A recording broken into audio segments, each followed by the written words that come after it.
welcome in-person colleagues and everybody joining us online. I'm Nicola Kett, I'm from the University of Edinburgh, I'm your chair today. So we are here for two presentations on impactful approaches to academic integrity. And I'd first of all like to introduce our first speaker, Bronte Chiang, who's a digital literacy librarian from the University of Calgary. And they're going to talk about building resilience to false information, a toolkit for engaging students.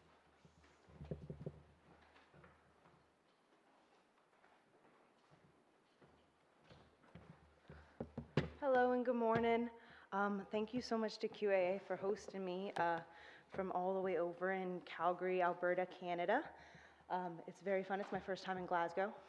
I'm here today to talk a little bit about a toolkit that our university has created, our university's librarians have created about mis- and disinformation. First, I do want to acknowledge that the University of Calgary is on the traditional territories of the people of Treaty 7, which is the Blackfoot Confederacy, which is the Siksika, the Piikani, and the Kainai First Nations, the Tsuut'ina First Nation, and the Stoney Nakoda, which is the Chickasha, Bears Paw, and Goodstoney First Nations. These are nations, which means that they have entered into an agreement with the Government of Canada at some point that lets them hold their nation status. Not all Indigenous people in Canada have nation status, and they are considered to be part of Indian bands or communities because they have not agreed to enter a treaty with Canada. The city of Calgary is also home to Métis Nation of Alberta Region 3. And this is a really cool slide for me to start talking about as well.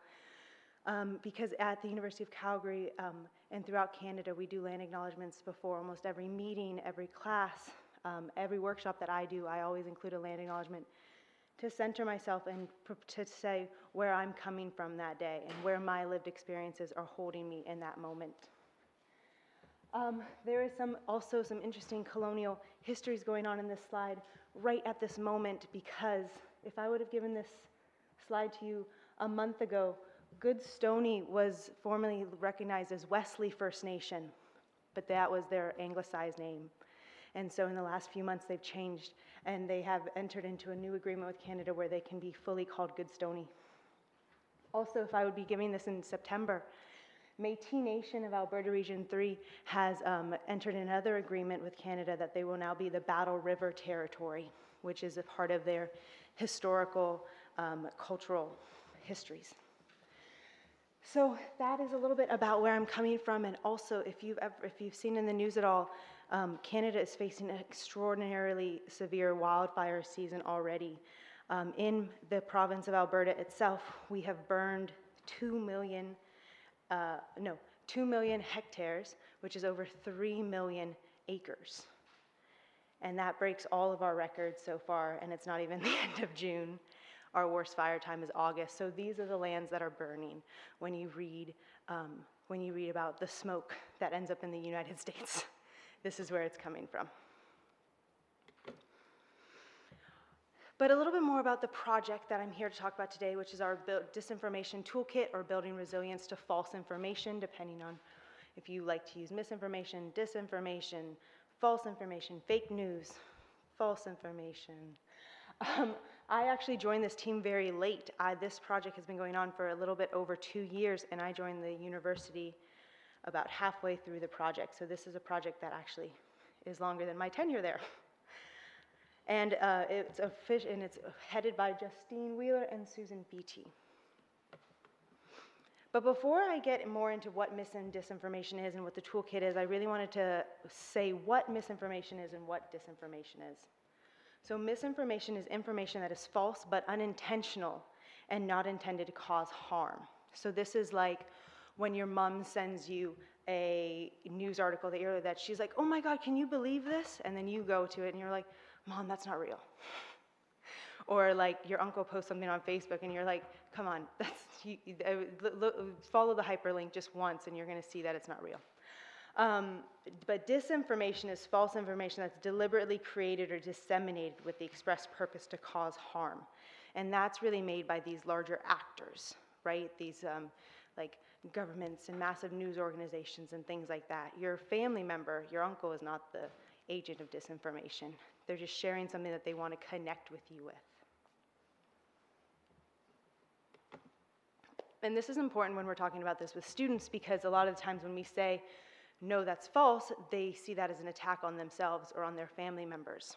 So our primary purpose of this toolkit is to assist University of Calgary faculty members in engaging with their students on the topic of misinformation, because the faculty are the ones who have that relationship directly with their students and within their own classroom climate. Librarians at our university step into that role. We step into a classroom maybe for an hour, maybe for a couple of hours, maybe as a liaison just to help out with assignments, something like that. So this is really there to empower the faculty member to do the work, and that we are there to support them.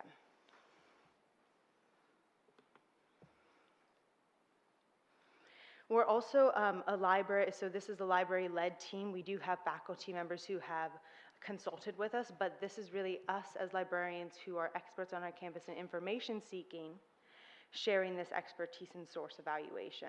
And this guide was created through the lens as academic librarians rather than a political scientist librarian or psychologist lens. So some of this information might be different than what you would include or what your discipline would include, because it's from our side. So we're also, as we're doing this toolkit, we've been co-learning with other people. We haven't just been this sage on the stage sharing out information. It's been co-learning and co-facilitating with others. But the structure of the toolkit is meant to meet the needs of both faculty and students. And that's based on the ACL Framework for Information Literacy for Higher Education, which is from this library organization in the States. But their big focus is looking at the understanding of the reflective discovery and understanding and creating new knowledge and participating ethically. Those are the big points that we really wanted students to be able to say, yes, this is what I got out of this course. Some of the other things that we wanted to make sure is that, as you can see on the slide, there's evidence-informed, that's collaborative. The adaptability and flexibility was important because of how many disciplines would be able to use the guide. The open access part, so that it would be able to be open, that it's continuously revised, which is where my role on the team came in, where they were all like, well, we're all gonna retire in the next couple of years. We wanna keep this going. Let's give it to the younger, new tenure track librarian. Let's let her continue that stuff. And then also a big focus from faculty members was that there would be an assessment opportunity and feedback so that they could test this for their students. So like I said, I've missed some parts of our research process, such as the focus groups and the literature review. But the main focus of the main goal of the focus groups was to discuss their current experience with encountering disinformation in their daily world, how they've been teaching students to learn how to assess information critically, and to find out what would help them teach these concepts of critical assessment. And of course, they all had very, very varied experiences, and activities were different, and their experiences were different because of their own lived perspectives and lived experiences. And so that really influenced then how we would be able to support instructors in doing this. Simultaneously, there was a literature review to uncover themes, not necessarily evidence, during our focus group discussions. And then in the data analysis, we developed themes that we felt needed to be addressed in the toolkit, and then cross-check them within what was coming up in the focus groups. We created an outline structure, and really focused on the sustainability part as well, that the faculty was like, we want to be able to use this for the next couple of years, not just this year, and then have it die with a whole bunch of dead links. So there were within the focus groups and the literature reviews, these were the big themes that we pulled out. The individual responses, which looks at self-awareness, emotionality. We looked at positionality, and within that relationality, what their lived experiences are, how students see their own biases come out in their positionality and in their position in the world. The landscape, which is the history, the current environment, the money-making aspect of news, agents who share information. There was the encounters with disinformation. Where are they getting that from? Sources like social media or indicators within their filter bubble. Information literacy skills, which is where a lot of the library work came into it, like analyzing sources, tools and technology, and critical literacy skills we wanted to encourage. And then the barriers and challenges for students, which and that there are ultimately systematic issues, and we're trying to help students set up to push back against that rather than be able to create these systematic changes. Which came to these 3 modules. You can move through them in whatever way that you wanted to. You don't have to do everything. It's very adaptable for a person's class.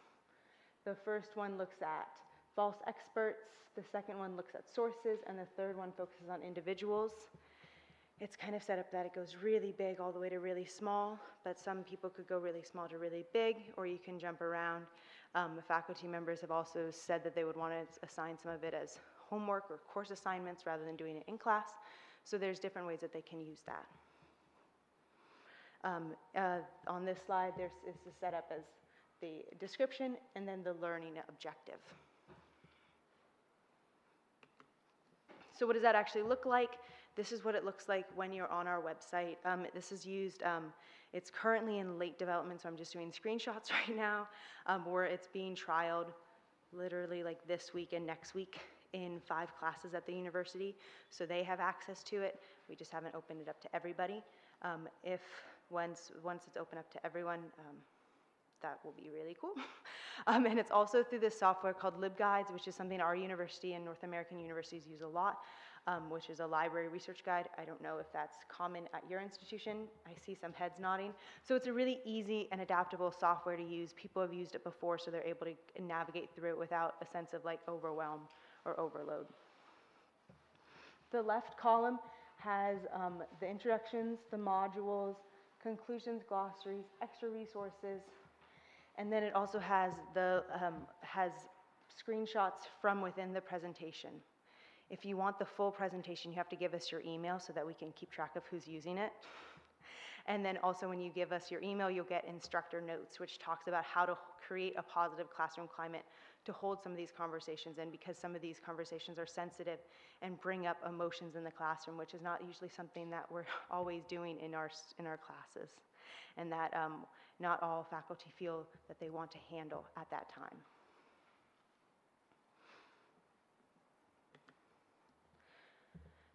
So this is the table of contents. It's pretty self-explanatory, but then within each module, the encounters with misinformation, information response, and disinformation landscape, we have a whole bunch of different sections, and all of these, it's in a bubble because you can go wherever you'd like to go through it.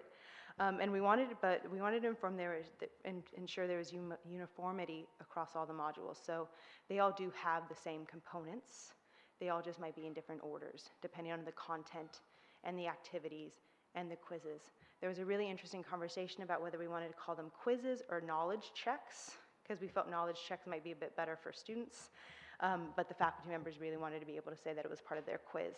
The faculty members who are using it right now are using it as part of their participation grade, so it's a pass-fail, that you did it or you didn't, not that, yes, you're a disinformation expert or you're not.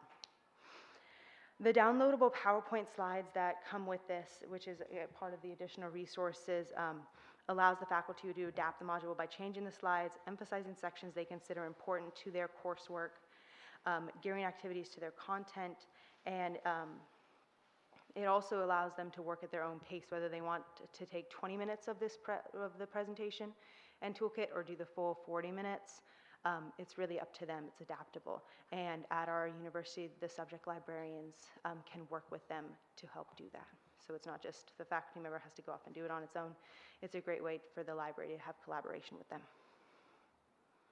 There's also the feedback survey at the end, which helps us in a year to renew this and to see what differences we can make.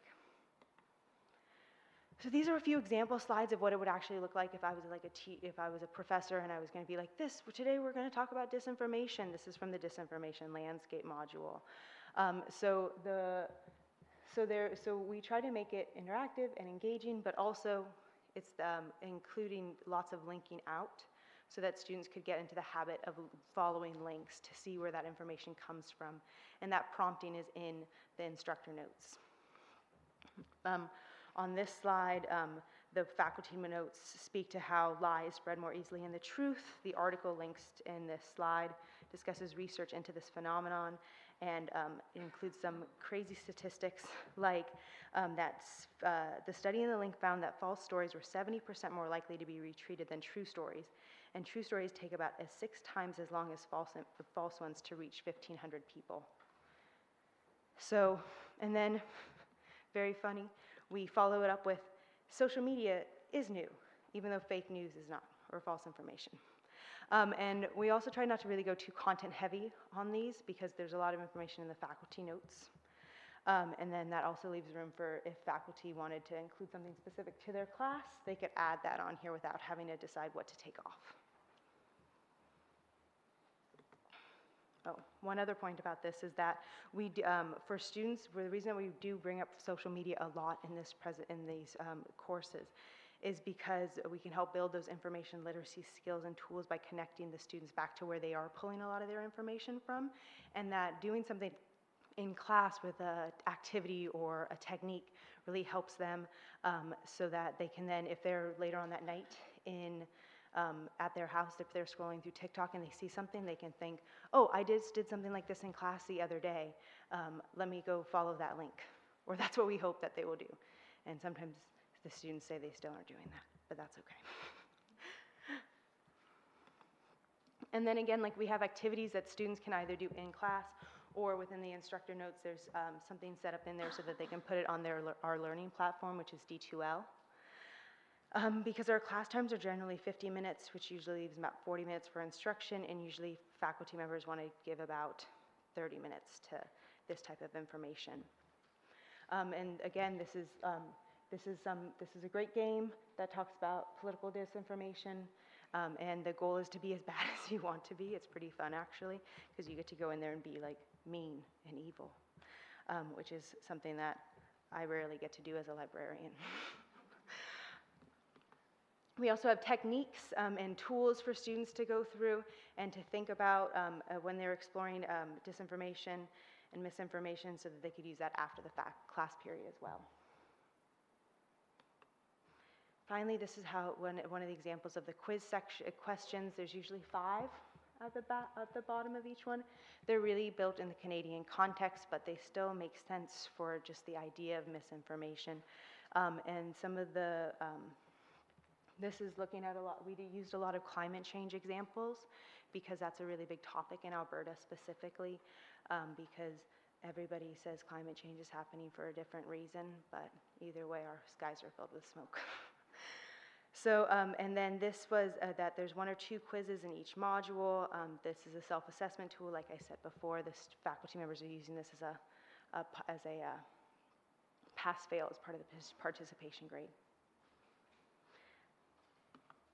Within our future steps, where we've sent this back to our expert panel of faculty members, and they have all pretty much been like, yeah, I would use this in my class. It seems relatively easy enough for me to incorporate into my current class, and as well as for me to take ownership and teach this rather than asking the library to come in and teach that, which is also a little bit of help in our own capacity that librarians aren't constantly going in and teaching the same thing over and over again, that we can actually give that back to the faculty, because it's a little bit hard to come in and try to teach it to a chemistry class one day and then a communications class the next.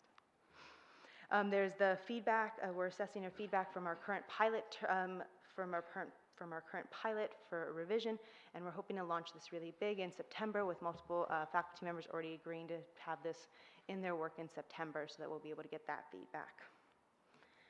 The promotion and support ongoing is through my role as the digital literacy librarian, and including sharing about this like on social media and within our library communication platforms. Our funding did come from our Taylor Institute of Teaching and Learning, which is our teaching and learning center, and that was helpful because we were able to hire students to help us, and students did not have to work for free or for credit, but they actually got paid a living wage throughout the school year and throughout the summer to help us with this project. And he actually was going to originally be here with me, but then about 4 months ago, he's a water polo player, and he made it onto the Canadian national team to go play water polo in Japan. And I was like, you should do that. There will be other conferences. So his name's Matthew, and he's really smart. My contact information is right down here. It's just my name, Bronte Chiang, at ucalgary.ca. If you'd like to stay in touch, or if in a couple weeks you were like, hey, what did that disinformation chick say? Where did that information come from? What was that? You can email me, and I will be around in September and all the way through October to help out with any of this stuff. So please email me and also ask any questions right now. Thank you again to QAA for having me.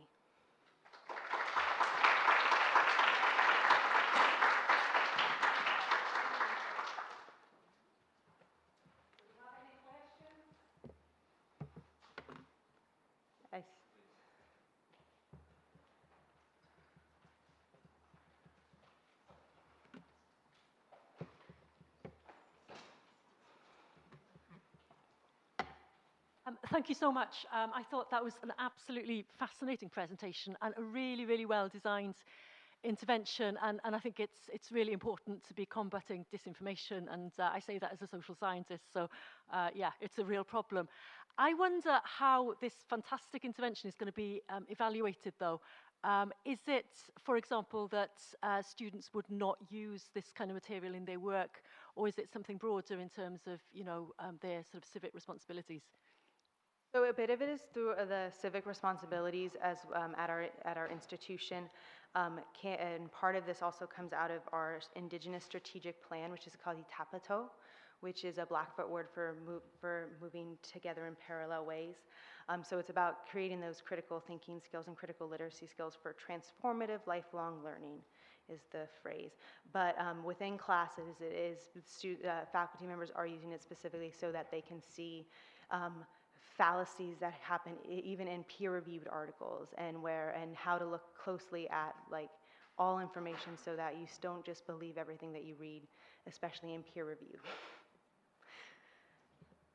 Do we have any questions from our online audience? We do indeed. Phil has asked, how much change do you feel you would need to make to encompass artificial intelligence?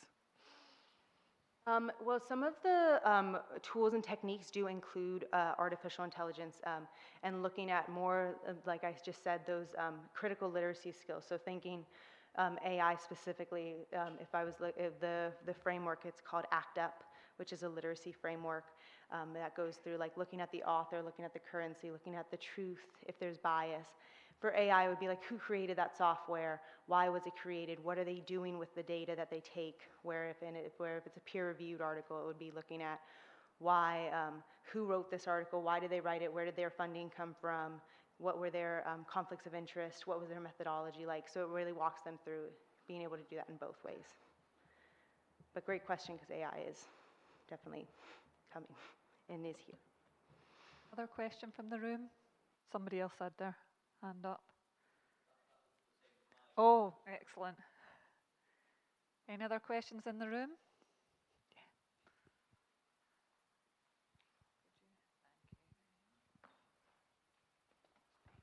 Hi there, thanks for a really interesting presentation. I was just wondering, when you were talking about having these links and getting students used to linking out and actually following the information, whether you've seen or whether there's a connection there, which I've noticed with especially kind of first year undergraduate students, of really having to kind of go over the basics of how you follow citations, that's saying that these brackets with names in and dates, that links to the bibliography, and really making it really clear from the beginning how that process works, and then connecting it to them actually doing their own citation practices. And I was surprised how much they don't see themselves as scholars doing the same thing as the articles and the books that they're reading. So I'm just wondering if there's a similar thing from a librarian perspective of how you kind of connect those dots. Yeah, well, so I don't know if it's within, I can't think of a place where we speak about citations specifically within this disinformation toolkit, but librarians at our institution are brought in quite often to only talk about citations. Like I go in quite often and I do 50 minutes on citations and I really focus on how citations are a way that connects us all, and that you're showing who you're in conversation with, who's influencing you, and that's impacted by your positionality and bias. Because if you're looking only at who has the highest H index, you're going to miss really cool people who are doing really interesting things that are disadvantaged by the H index, like people who are focused more on publishing books or publishing outside of peer review or have a really great blog, and but they're because they keep going on maternity leave or paternity leave or something like that. So that's where we talk about citations as part of the research conversation as a whole, and that's why it's important to look at those little pieces so that they can see also where there's more information on that. But I don't believe that it's anywhere in this kit. Very much. Yeah.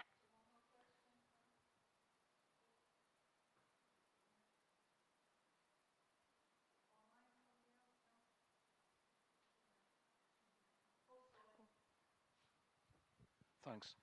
I'm just wondering actually if there's anything to do with the students' educational background as based on the sort of stuff that they would actually be diligent about quoting and the stuff where they'd be a bit more casual.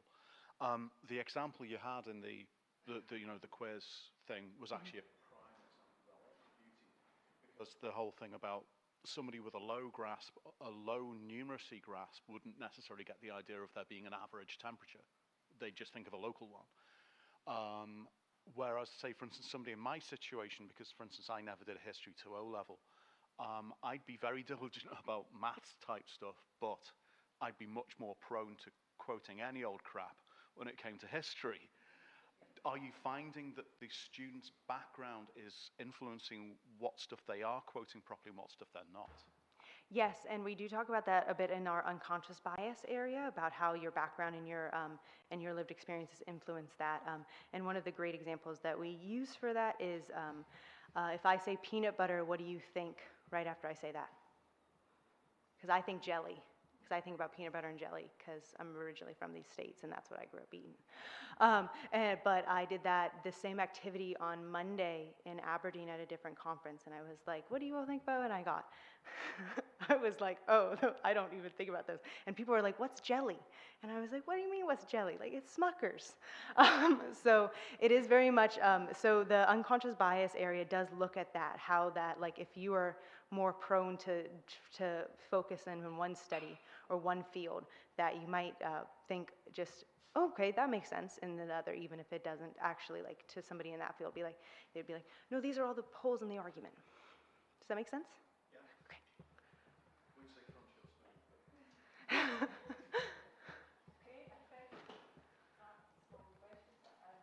Catch Bronte afterwards. You're staying for the rest of the day?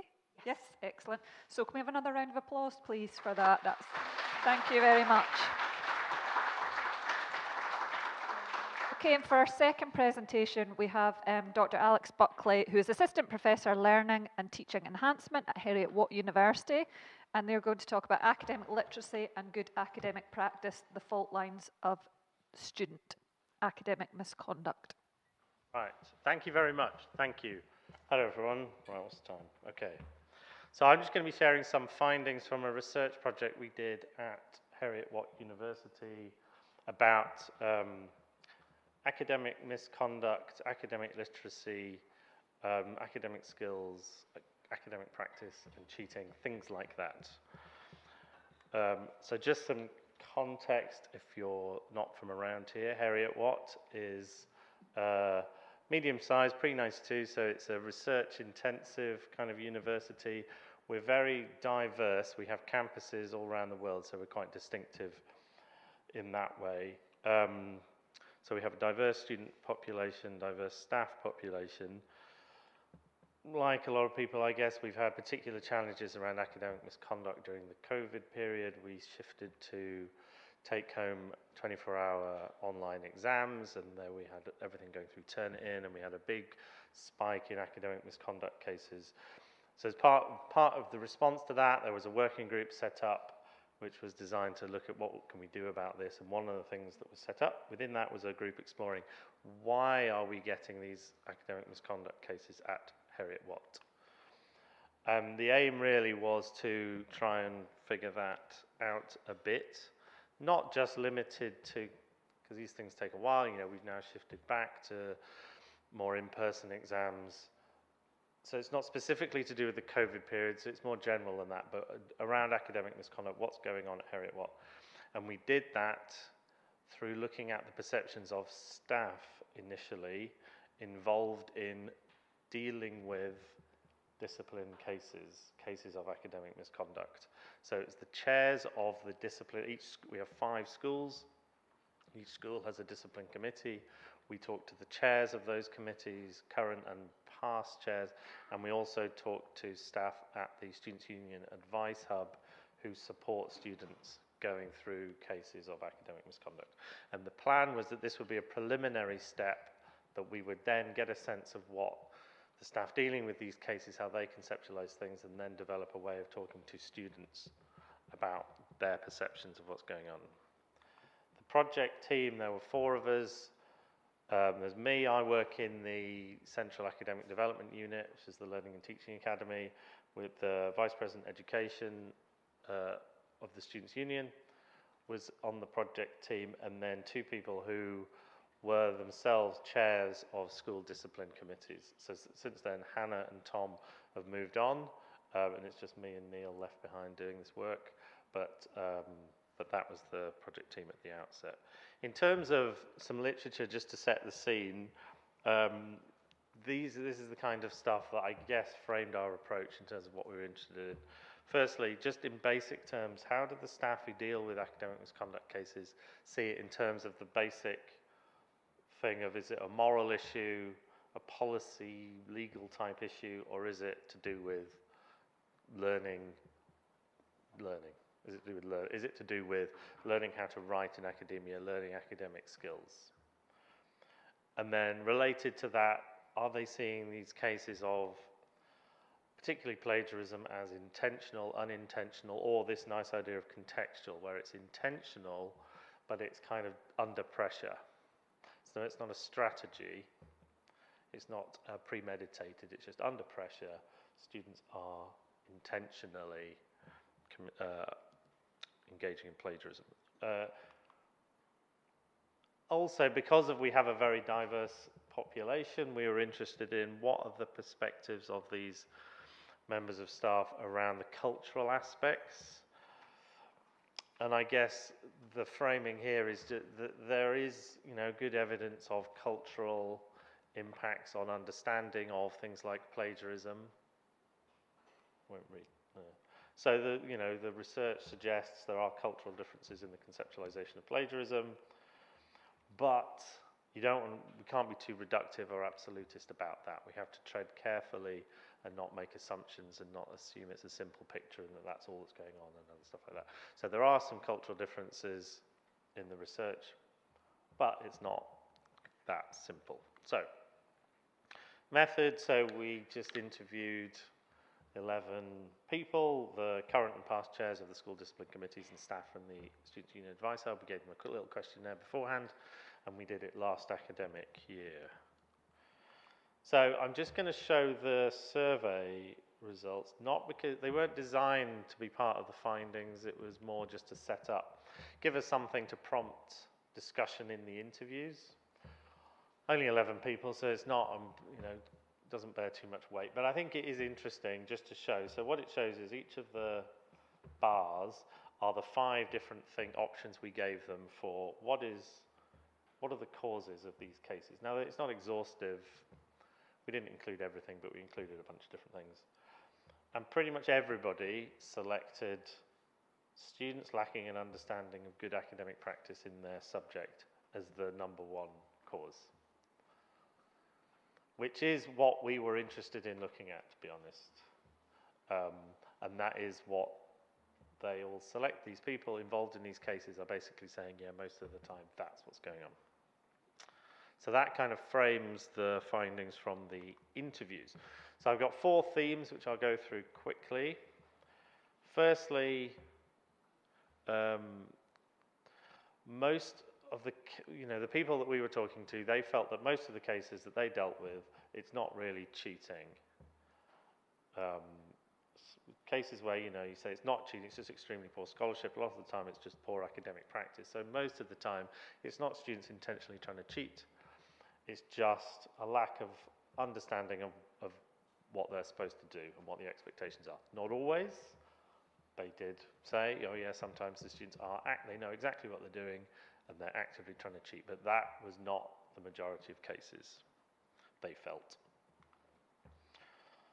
Why? What's going on there? So there was a sense that students just don't really understand the expectations.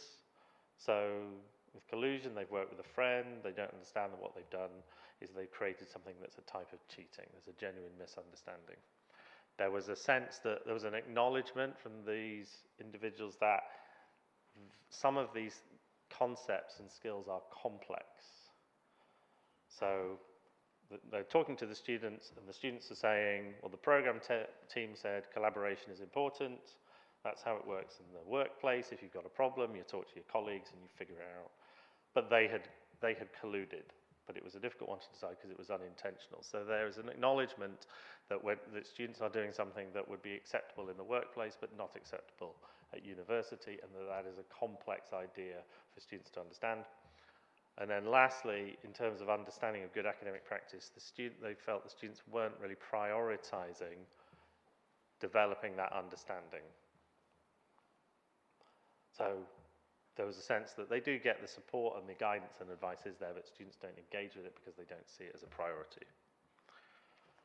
Okay, adjusting to new educational systems. So there was a sense here that it's not that students just have a sort of misunderstanding. It's that they have an understanding quite often that isn't appropriate at our university.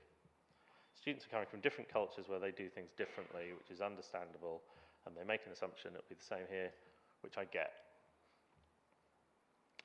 And there's an idea, it's broader than just referencing, it's actually something more fundamental about what counts as learning at our university, and that it's to do with, as they felt, synthesis of your thoughts and their views and their own interpretation of a question, rather than just presenting the views of others. So it was felt to be deeper than just referencing, but also with these students who are coming in, these international students, there's the impact of personal circumstances. So they arrive, they're in a rush, they've got to sort out housing, they just haven't caught up in things. They're plonked there in the middle of semester, they might have an assessment due the next week, and they're just scrambling and they don't know what to do. Okay. And then this is kind of classic thing which you would expect them to talk about, which is whose fault is this? And as you can imagine, it's everybody's fault. So there was an acknowledgement that it's the university's fault. I do wonder if we prepare them well enough for that. But there was also a strong sense that we provide the guidance. We have resources. We have a skills hub which students can go to. We have new things coming in, like there's an academic integrity module that students are required to do. And it's the student's responsibility to do that. So the first thing they'll say is, this is not how I was taught in my country, but then our response is, that's not how you're assessed here. You've been told how you're going to be assessed. It's your responsibility to take that on board. Okay, so those are the themes I wanted to pick out, and then I just wanted to try and say, thank you, try and say something about what any of that means and link it to some literature. So these are just some thoughts. We're at the initial phase of figuring out what any of this means and what we can do about it. I think the interviewees, they talked a lot about the impact. They sort of combined two different things. The impact of students coming from different educational systems with perhaps different understanding of appropriate ways of writing. And they also talked about the stresses that these students are under when they arrive, and arriving late. That was a big theme. But there is stuff in the literature about the need to untangle those two things, that sometimes we can be attributing things to, oh, well, that's because they've been educated in a different country, when actually it's because they've arrived halfway through a semester, they're trying to find somewhere to live, they've missed out on induction, the aspects of being an international student. So I think that's something that we need to untangle in the future. The second thing was this idea of contextual intention from Loster and Capillo, where they talked about, something, an act could be intentional or unintentional or contextual. And they were talking about where it's intentional but under pressure. I think what was coming out of the interviews was that what's a helpful concept of something similar, but the struggles to engage with support around academic skills and plagiarism, that the pressure, so it's not that they're, so it's almost unintentional. So it's unintentional, but the fact that the students haven't engaged with the support that is available in order to develop their skills and their appropriate understanding of plagiarism is down to challenging personal circumstances. So the students arrive at Heriot-Watt and they don't prioritize figuring out, okay, what are the expectations around academic integrity and plagiarism and stuff here, because they're in really challenging personal circumstances. So it's not that they're intentionally cheating because of that, but they aren't prioritizing the things they need to prioritize because of that. And then the last thing is, I think, a really interesting concept about rational ignorance, which is kind of the same sort of thing, but it feels like it's a slightly different aspect of it. So this is from Dee and Jacob. Students have poor understanding of what constitutes plagiarism, but they also have weak incentives to educate themselves about this illicit behavior. And that was certainly something that was coming out of the interviews in terms of students arriving at Heriot-Watt with an understanding perhaps of things like plagiarism from a different context, and then having an understanding that things might be different here, but not prioritizing figuring that out. So they don't really bother to figure out, hang on, have I got a good understanding here? And then they get caught up in cases of academic misconduct. So it's not that they know it's wrong, but they know maybe there's something that I need to learn here. And so the point here, in terms of squaring the circle of responsibility, is we apparently are not creating the right incentives for students to prioritize the development of these skills. And that could be all sorts of different things. So it could be just building it into courses and programs and assessments so that there is an incentive to develop the skills through just studying the course. But then there's other things like there were very empathetic, supportive people being interviewed who said, we do not scare the students enough at the outset about how serious the ramifications are, but not to be mean, but to help them prioritize so they don't wait until the first time that they've been caught up in a plagiarism case before they actually learn what it is they're supposed to do. So that seems like there's a responsibility for us to help the students prioritize developing that kind of understanding. And that, I'll stop there for questions.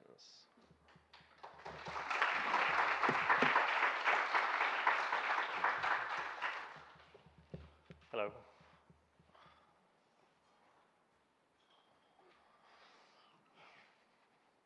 To wave enthusiastically at me. There's someone over there, someone over there, someone over there. Why it's so hard to see, but it's cool.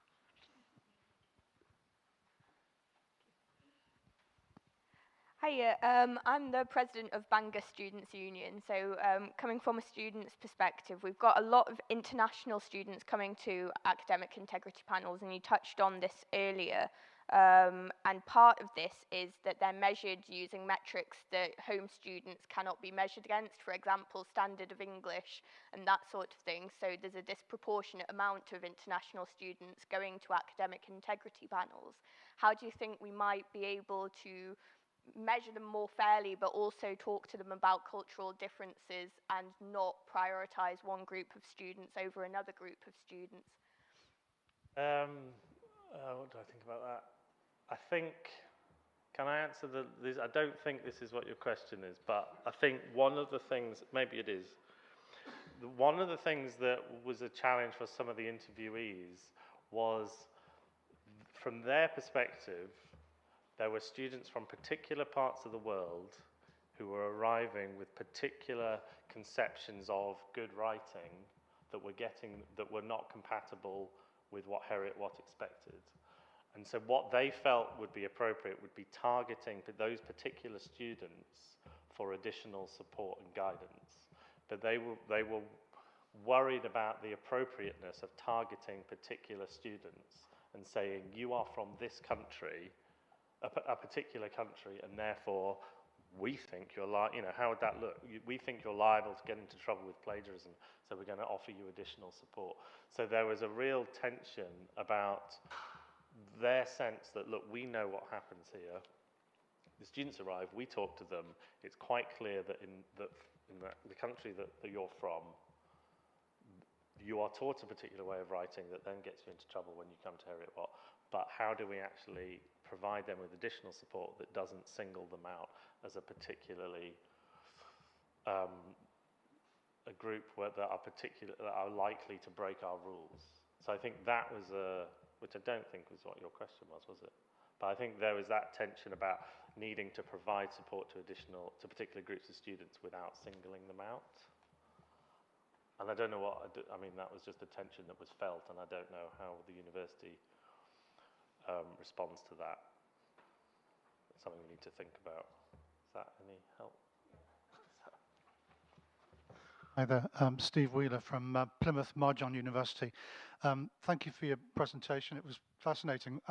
One of the things that you didn't mention, which I think will be a huge challenge to us all in the coming months and years, is ChatGPT and other generative AI models. And I'm sure you probably anticipated someone would ask this question. Yeah. But is this in your scope for future research? And if so, do you see it personally as a threat or an opportunity?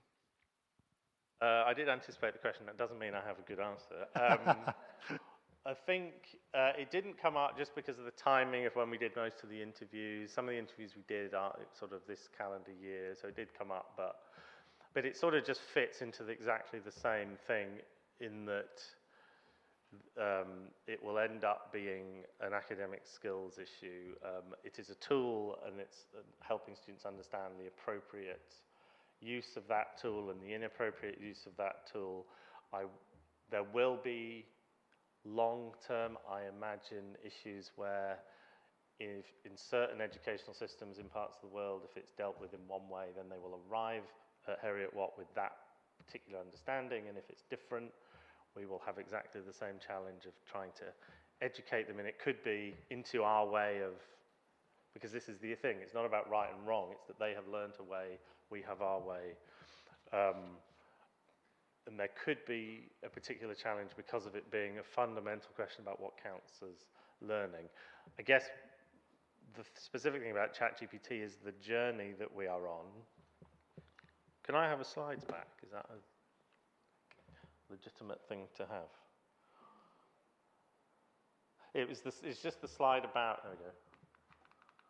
That one, moral policy, sort of learning, I mean, it's fairly clear that that is the journey we are on with ChatGPT. That it started out with, oh my God, students are going to just use this to cheat. They're going to put stuff into ChatGPT. It's going to get the ChatGPT to write their essay for them.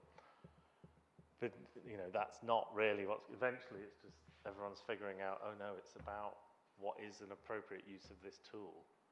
Because you sit in meetings and they're like, oh God, students are going to use this to cheat. What does it mean to cheat with ChatGPT? What does it mean to not cheat? And then it turns out that no one has a clue in that meeting what is the right and wrong way. So then students aren't going to be able to use it. You know, obviously some will use it to actively break the rules, but the bigger issue is going to be just figuring out what role does that play when you're doing some academic writing. So it's that journey is the faster we can get to the third one with ChatGPT, we'll just short circuit a whole load of pointless discussions, I think. Is that? Yeah. Mike is with me. Hi.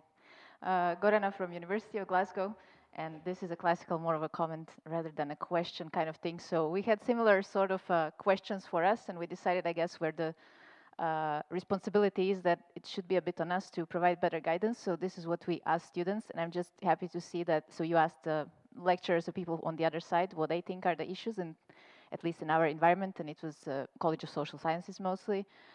Students have similar understandings, so there is good guidance. When they read it, it's good, but most of the time they just don't do it because there is no time, because there's life going on, because there is house to find and all these other things, right? And as you said, they don't prioritize maybe that this is what is important. And then what we found is my question would have been about AI, but then we covered that already. Why we started this was a question about AI, what students think. So good thing is that they kind of know it's not good, but they are very much worried that if I don't use it and all my colleagues do, and then they will do a better job, then I'm the loser here. So there is an incentive to actually try to engage with it because you think everyone else is doing it and you will be worse off. So there is some communication to go on there on how to use AI, because I don't think we can forbid it in any way. But there are many more classical issues that students just don't know what it is, like collusion. I think it turned out to be like the biggest issue, that they just don't understand what is allowed and what is not. Can I ask a friend to proofread what I've done? Is that bad or not? Can somebody give me feedback, or how far that feedback can go? And then very, very classical that they just don't know how to cite, and why do we have different citation styles, and how do we choose what to do? So they don't necessarily want to do bad stuff, but they also don't see why we have this variety and how to use it. So in addition to AI, I think we have a lot of things that are more or less classical, and they've been there since forever, and guidance is there, but it also seems we are not reaching students enough with this guidance in a way. So that was just a comment. I think the issue of guidance, that was what a lot of the interviewees talked about. The guidance that we provide. There's a skills hub, there's academic integrity module, but there was also, it's just a disconnect, because then when they're talking about cases that were a bit tricky, but not really that unusual, you're like, you can't just write guidance on this. You're going to have to talk it through, because it's going to be discipline specific. It could be assessment format specific, and that's particularly true with feels like with ChatGPT. Like, these are complicated issues. So it's not that the guidance isn't helpful, but I think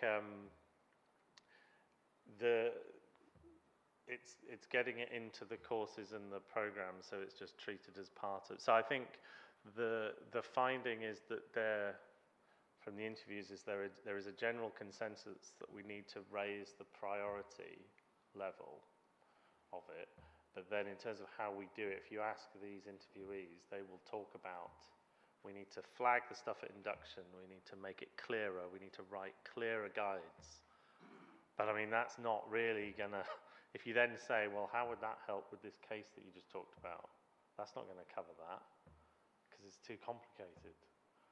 And then I'll go, oh, yeah, that's good. So I think it's trying to prioritize it, but then the question is how. The guides are fine, the modules are fine, but it's trying to get people to talk about it in their courses. So I think that's one of the things. I mean, I came into this worried that we talk too much about academic integrity, and I came out of it thinking we talk about too little, in the sense that it's not. We talk about it a lot in some ways, and in some places in the university, but students are not prioritizing it until they get caught. But often that's not because they've done anything intentionally wrong. And often, one of the things that came out actually is that often the being caught is how they learn, because they get caught and they talk to somebody about it. So this staff at the Advice Hub were basically teaching students how to reference to help them understand what they'd been accused of. And similarly, the chairs of the discipline committees, they were talking to them and they were helping. And so as trying to ascertain their level of guilt, they were also trying to educate them so that it didn't happen again. That should not be where you learn these skills. So the question of priority is there. I don't know, yeah. So I think it's that. It's not, the focus on guidance is not really going to solve the problem, but the focus on raising the priority probably is. One question from our online colleagues, and I'm going to take one more question over here, and then we're going to have to finish, so we finish on time. Thank you. So there's a comment here that it needs to be embedded mindset across the whole institution. And then Katrina's asked a question. She says, we're hearing particularly from our full-time international master students who struggle with the overwhelm, as you've been talking about, of the cultural differences and the pace of the programs. And by the time they've found their feet a little, understood the significance of resources and guidance, they have already completed most of their assessments in the first trimester, half the taught modules, and then are under investigation for academic integrity. So she asked the question, you say about induction, do we need to be doing more before students join our universities? Yeah, I mean, that is the nightmare. Yeah, I mean, that's the challenge that came up in the interviews, because you would talk about it, you talk about, okay, so it needs to be embedded in courses and programs, and they'd say, but most of these cases are master's students, and they just, the idea of having it long, so we are talking about longitudinal induction, but, well, anyway, just, yeah, what that person said, it is a real problem, and doing stuff before people arrive, probably a good idea, but I think it's just, the sense was, we need to do something to change the priority levels of things that people are coming in with. But I think the key thing is to partly is to untangle those two things, the complicated nature of arriving at a university as an international student and what are maybe cultural differences in understanding of plagiarism. Because those are how you would respond to those are two quite different things. And until we can really unpack what's going on, and it could be both, it's obviously going to be a bit of both, but unpacking it will help us to try and do something. But I think it is a really challenging problem for the master's students, yeah, which is where most of the cases come from, I think. Thanks, Alex. I'm Simon from Stirling, and we haven't done the kind of systematic research I think that you've done, but we have had obviously lots of informal engagement with students to try and understand the similar sorts of issues that you presented. And I think that the findings are absolutely corresponding with the kind of findings that you've got from your more formal research. But I suppose the reflection I've got on the question is, this works two ways, that this is about learning for the students, but it's also about learning for the university and for the wider staff who have engagement with students. And I wondered, you've had the privilege of actually doing the interviews and sort of meeting the individual students or kind of hearing their stories firsthand. And I wondered if you'd reflected a little bit on how you might communicate that effectively to the wider university. And the reason I mention it is we did some video filming of students informally, with their permission obviously, just to get their first person sort of accounts and their authentic accounts of the kinds of challenges they were facing and why they'd kind of fallen into some of these kind of issues. And when we actually played that back to some staff, the impact was incredible. You could literally see the emotional impact. Yeah.